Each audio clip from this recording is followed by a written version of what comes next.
저는 2년 전에 결혼해서 지금까지 혼자 살고 있는 시어머니를 모시고 살고 있습니다.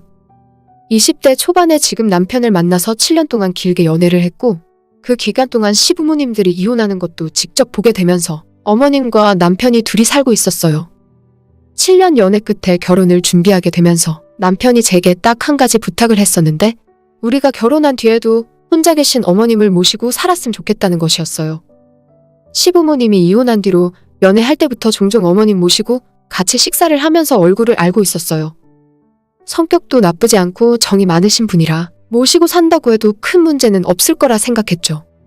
물론 같이 사는 것이 불편하지 않다면 거짓말이지만 걱정이던 집 문제도 해결되고 어머님이랑 제가 싸우지만 않으면 셋이 화목하게 사는 것도 가능하겠다 싶더라고요. 남편이랑 제가 결혼 준비 자금으로 모아둔 돈과 어머님 명의로 되어 있는 25평짜리 아파트를 처분해서 셋이 같이 살고 나중에 아이 낳고도 무리 없이 살 수 있는 33평짜리 아파트를 구입해서 신혼집 겸 시어머니와 함께 살 집으로 구했어요. 친정 부모님은 제가 시어머니와 함께 산다고 하니 당연히 걱정이 많으셨고 결혼은 진작에 승낙했지만 시모와 분가해서 살면 안 되겠냐고 끝까지 저를 설득하려고 하셨습니다. 하지만 그때 저는 잘 살 거란 자신이 있었고 시어머님도 친정 부모님에게 하나뿐인 며느리를 딸처럼 아껴주겠다고 설득해서 결혼할 수 있었습니다. 그리고 시작된 결혼 생활은 생각보다 괜찮았어요. 남편과 제가 출근하고 나면 어머님이 집안 청소부터 빨래까지 대부분의 가사 일을 맡아서 해주셨고 제가 불편해하지 않도록 저녁에 퇴근하고 나면 어머님은 본인 방에서 잘 나오시지도 않더라고요. 좁은 방에서 혼자 TV 보시지 말고 다 같이 거실에서 TV 보자고 해도 본인은 낮에 거실에서 낮잠도 자고 편하게 지냈다면서 저녁에는 너희들 신혼이니까 집에서 편하게 지내라 하셨어요. 반찬도 어머님 입맛보다는 저랑 남편이 좋아하는 고기 반찬도 많이 만들어주셨고 일하고 온 날에는 설거지나 쓰레기 분리수거 같은 자잘한 일도 제가 하지 못하게 하셨어요.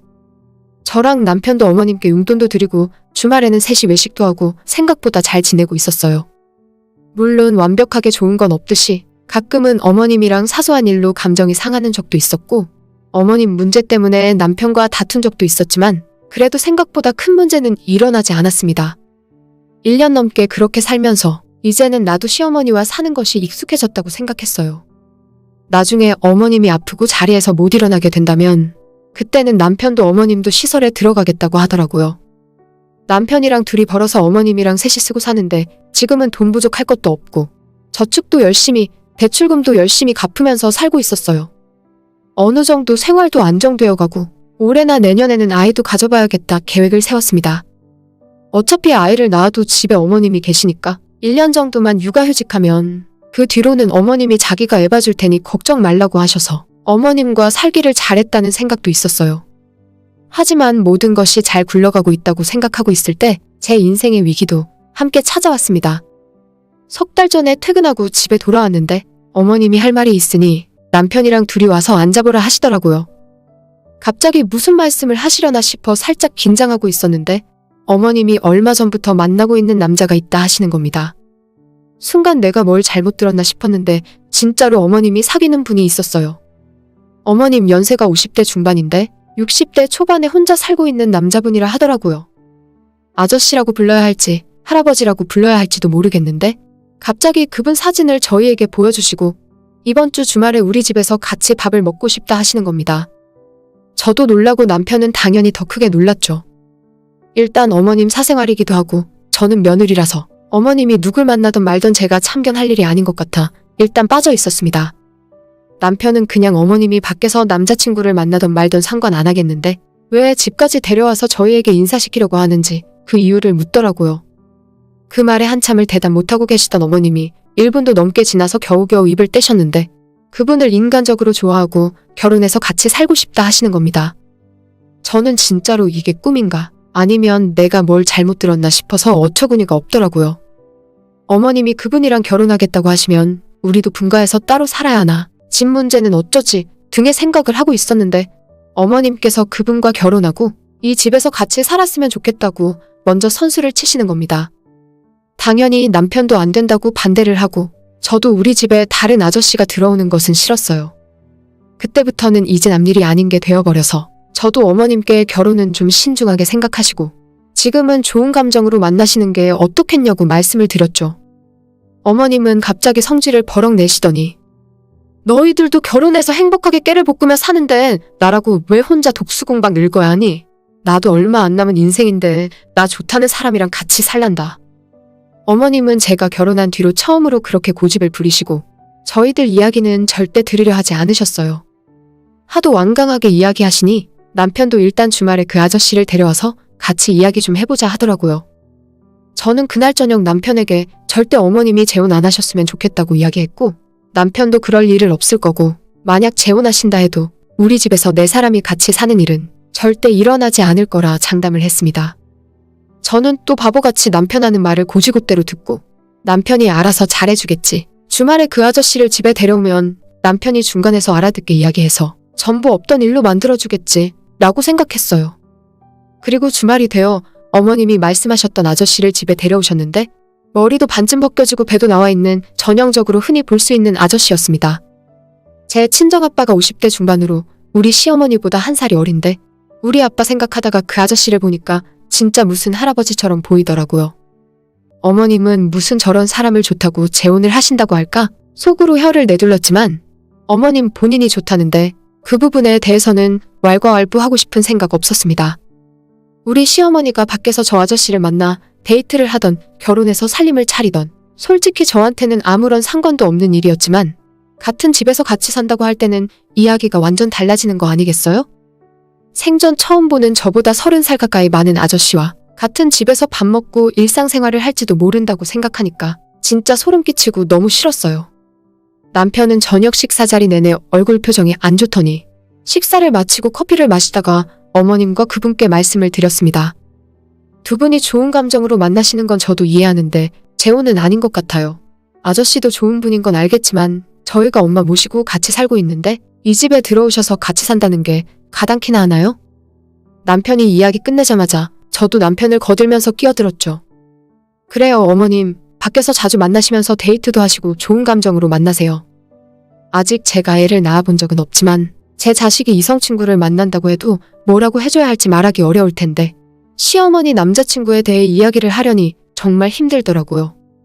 정말 시어머니 기분 건드리지 않고 조심스럽게 말을 했다고 생각했는데 어쨌든 저희가 어머님의 재혼을 반대하는 모양새가 되다 보니 기분 나쁘고 서운해하셨어요. 내가 너희들 결혼한다고 했을 때 안 된다 반대한 적 한 번 없는데 어떻게 너희들은 무조건 안 된다고만 하고 같이 살아볼 생각도 안 하니? 라고 하시더라고요. 만약에 어머님이 저희랑 같이 살고 있지 않았다면 저는 재혼을 하셔도 아무렇지 않았을 거예요.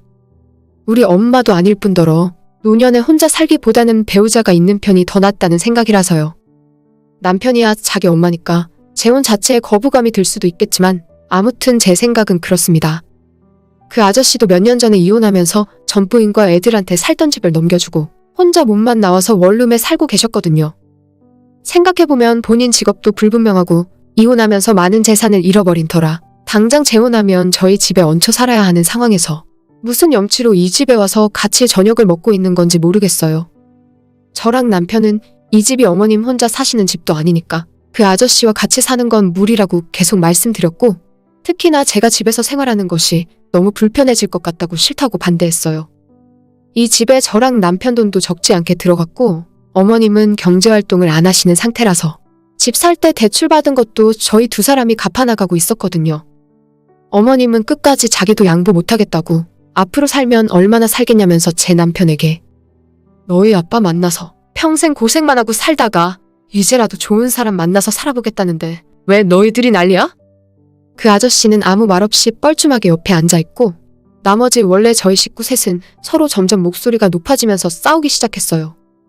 남편도 화가 많이 나서 이 집이 엄마 혼자 사는 집이냐고 왜 이렇게 이기적으로 구냐 했는데 그때 어머님 옆에 앉아있던 아저씨가 남편에게 아무리 그래도 엄마한테 말이 너무 심하다고 나중에 후회할 짓 하지 말라고 하시는 겁니다. 분위기가 순식간에 험악해지고 이러다가 큰 싸움 날 것 같아서 황급히 그 자리를 마무리하고 아저씨한테도 일단 집으로 돌아가라고 했죠. 아저씨를 내보내고 나서도 어머님과 저희 두 사람의 말싸움은 계속되었어요. 우리는 절대 같이 못 산다는 입장이고 어머님도 오기가 생기셨는지 무조건 재혼해서 같이 살 거라고 하시는 겁니다. 그 후로 어머님과의 사이는 완전 틀어졌고 한 집에서 살며 서로 대화도 거의 하지 않게 되어버렸어요. 남편과 제 마음도 당연히 편치 않았지만 저나 남편이나 처음 보는 그 아저씨와 도저히 같이 살 수 없었기 때문에 어머님이 포기하는 수밖에 없다고 생각했습니다. 어차피 같이 사는 집에서 어머님이 뭘 하실 수 있겠어요. 조금 편하게 생각했던 것도 사실이고 지금은 어머님이 화가 많이 나셨어도 시간이 지나면 저희 생각을 이해해 줄 거라 믿었습니다. 하지만 그건 저희의 큰 착각이었고 어머님과 크게 싸운 지 며칠이 지났을 때 퇴근하고 집에 돌아왔더니 그 아저씨가 저희 집 거실에서 TV를 보고 있더라고요. 저녁 7시가 넘은 시간이었고 남편은 그 아저씨 얼굴 보자마자 화를 내면서 왜 아직도 대구로 안 돌아가시고 여기 있냐고 했는데 어머님이 오늘부터 이 집에서 같이 살 거라 하시는 겁니다. 이 집이 니들만 사는 집이니? 이 집 살 때 내 돈이 반이야. 사실 따지고 보면 어머님이 원래 사시던 집 처분하고 새로 구입한 집이라 어머님의 말씀이 완전 틀린 말은 아니었어요. 대신에 저희가 대출금도 갚고 있고 생활비 대부분과 어머님 용돈까지 드리고 있는 상황에서 이렇게 말씀하시는 건 싸우자는 소리로 밖엔 안 들리더라고요. 저보다는 남편이 더 크게 화를 내면서 당장 그 아저씨 보고 집으로 돌아가시라고 했고 어머님한테도 그렇게 이 남자랑 같이 살고 싶으면 그냥 각자 따로 살자고 했습니다. 두 사람 사이에서 감정의 골이 깊어지다 못해 이제는 돌이킬 수 없는 상황까지 왔다고 생각해요. 그렇게 싸운 뒤에 바로 부동산에 가서 집을 내놨고 한 달 만에 집이 팔리면서 저희와 어머님은 각자 지분에 따라 돈을 나눠 갖고 따로 살게 되었어요. 저희와 계속 맞벌이하면서 경제활동하고 있고 이번에 분가하면서 회사 대출 받고 모자란 돈은 은행 대출 좀 받아서 아예 우리 명의로 집을 사버렸죠. 어머님은 그 아저씨랑 같이 살기 위해서 방 2개짜리 빌라 얻어서 들어가셨다고 하는데 남편도 시어머니랑 연락 안 하는 상황이고 저도 분가한 이후로는 전화 한번 해본 적 없어서 잘 살고 계신지 모르겠어요. 지난 설날에도 어머님이 먼저 올 필요 없다 하셔서 그냥 저희 친정집에서 명절을 보냈거든요. 앞으로도 계속 이렇게 사실 생각인지는 모르겠어요. 지금이야 서로 좋으니 자식들에게 서운하고 남편이나 제가 하는 말이 귀에 안 들어온다지만 나중에는 어머님이 크게 후회할 것 같지 않나요? 차라리 이렇게 된 거 그 아저씨랑 계속 잘 지내셨으면 좋겠어요. 남편은 화가 단단히 나서 앞으로 자기 엄마한테 용돈도 안 주고 얼굴 볼 생각도 없다는데 괜히 나중에 더 큰 문제가 생기는 건 아닐지 모르겠습니다. 만약 몇 년 후에 시어머니가 후회하고 다시 같이 살자고 해도 이번엔 제가 절대 반대할 거예요. 처음엔 멋모르고 모시고 살기 시작했고 생각보다 나쁘진 않았지만 분가하고 남편과 둘이 살아보니 따로 사는 것이 훨씬 편하고 좋더라고요. 어차피 친정집도 가깝기 때문에 아예 낳아도 친정엄마 도움받을 수 있고 굳이 제가 시어머니와 다시 살면서 서로 불편하고 눈치 보고 살진 않을 겁니다. 새로운 사랑 찾으신 어머님을 응원하는 마음이고 별일 없이 끝까지 잘 사셨으면 좋겠어요. 오늘의 제 이야기는 여기까지입니다. 끝까지 들어주셔서 정말 감사드려요. 다들 행복하시고 좋은 하루 보내시길 바랍니다.